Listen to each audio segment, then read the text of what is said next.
Sugar वाले मरीज के पांव क्यों जलते हैं, टांगों में बेसुकूनी क्यों रहती है, रात के वक्त पांव अपनी रजाई से बाहर निकालने पड़ जाते हैं, ऐसा क्यों है? दरअसल ये वजह है, जब शुगर वाले मरीज की शुगर कंट्रोल नहीं रहती, खून के अंदर ग्लूकोज की ज्यादा मिकदार खून को गाढ़ा कर देती है।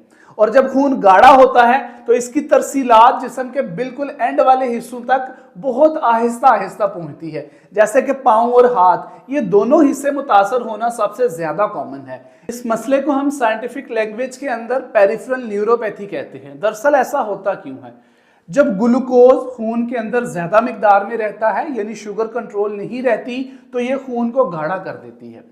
खून को गाढ़ा होने की वजह से जो जिस्म के सबसे एंड वाले हिस्से होते हैं, जिनके अंदर जैसा कि पाँव और हाथ, इन तक खून की सप्लाई पहुंचना बहुत मध्यम पड़ जाती है और सप्लाई कम पहुंचने की वजह से न्यूट्रिशन प्रॉपर तरीके से डिलीवर नहीं हो पाते, जो कि पेरिफेरल न्यूरोपैथी को बहुत ज्यादा प्रोन करते हैं।